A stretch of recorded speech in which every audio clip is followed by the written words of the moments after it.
This is Optimal Living Daily episode 2480, 3 Typical Mistakes in Thinking About the Future, Part 1 by David Cain of Raptitude.com. I'm your narrator, Justin Malik, reading you blogs every single day of the year. Now, today's article is a little longer than normal, so I'll read the first half today and then finish the rest up tomorrow. So with that, let's get right to Part 1 as we optimize your life. 3 Typical Mistakes in Thinking About the Future, Part 1 by David Cain of Raptitude.com. When I was 6 years old, I was crossing the little bridge on Center Street when I realized I was doomed. I don't know why it only occurred to me then, but once it did, I couldn't deny it. I was in grade 1 and I liked my current teacher, but I was afraid of the grade 3 teacher, let's call her Mrs. X.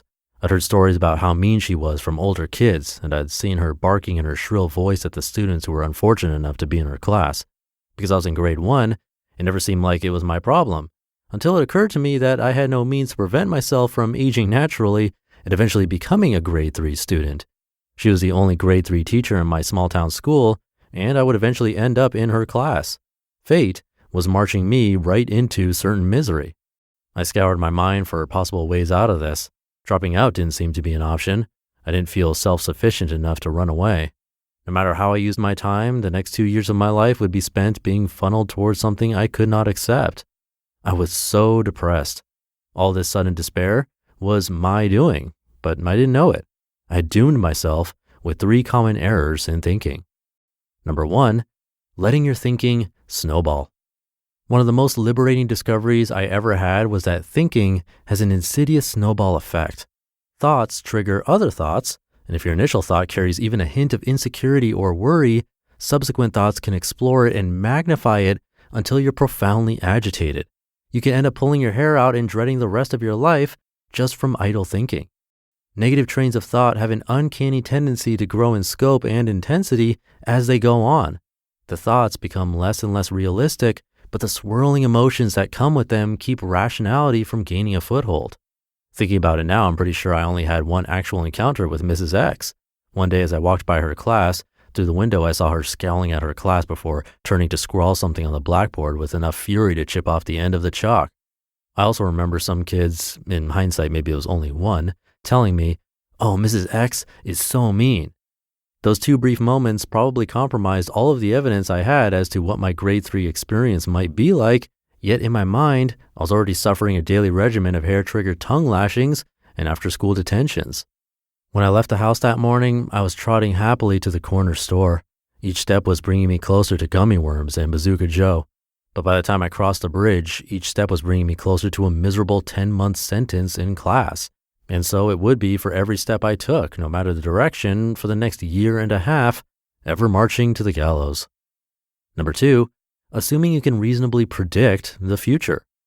My logic seemed impeccable to me. I would eventually be in grade 3, no question. There was only one grade 3 teacher. She was known to be mean, and I would dread class every one of the school year's 200 days. There were no other possibilities. In reality, there were so many variables I couldn't possibly see. Fear so often seems to give one's future a dreadful clarity it would never have otherwise, as if we know what's going to happen just because we fear it. That's one good reason to take your fears with a huge grain of salt. If the dismal scenario in your head was actually going to come true, it would mean you can predict the future. And if you can, you should buy a Powerball ticket instead of worrying so much. As a 6-year-old, I couldn't know who I would be by age 8. Experiences change us as days and years pass. Our worries change. Our hopes change. The thought that consumes you today might not cross your mind at all tomorrow. The kid walking across the bridge would never make it to grade 3. He would be someone else by then, and a cranky teacher might be no big deal to him. I also could have been completely wrong about her. My family moved to the city before grade 2 started. I never had Mrs. X. The 3rd mistake I made, though, was the one that guaranteed those feelings of dread and powerlessness, and it's very common. Number 3, attempting to contend with the future. Trying to solve future problems or even come to terms with them is a recipe for disaster. The future often appears in our minds as a host of real problems which require immediate attention. We're powerless against the future because our influence can never extend beyond the present moment. We can wish, hope, rehearse excuses and confrontations, resolve to do X or Y, But no matter what thoughts you have about the problem, it can only loom unsolved until it actually happens.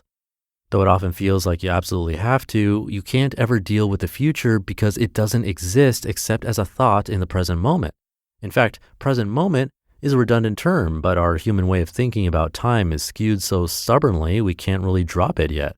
Of course, it's the present one. There aren't any others. There really is no future. That's not just a cheeky way of thinking about it. It's the acknowledgement of a real error in the way we tend to conceptualize time. We can only deal with one moment at a time. That should suit us fine because that's the rate at which life deals them out. Yet our thoughts make it seem like the future is already there, just ahead of us in line, taunting us while we can do nothing about it. None of your talents and advantages, including your body and all your skills, can be brought to bear anywhere but on the scene that's unfolding in front of your face. And that's the only place you're going to need them. To be continued. You just listened to part 1 of the post titled 3 Typical Mistakes in Thinking About the Future by David Cain of Raptitude.com. Thank you to David. Interesting take. It definitely reminds me of meditation, especially point number 1, because I'm sure we've all experienced that phenomenon where we let one bad idea snowball into another, and so on until you convince yourself that the worst will happen, when in reality it probably hasn't even started to happen at all. Meditation trains us to think about that and catch ourselves before it snowballs. That's why I love meditation. But we do obviously have to think about the future and plan for our future too, so it's an interesting take. Let's see where he goes with this tomorrow.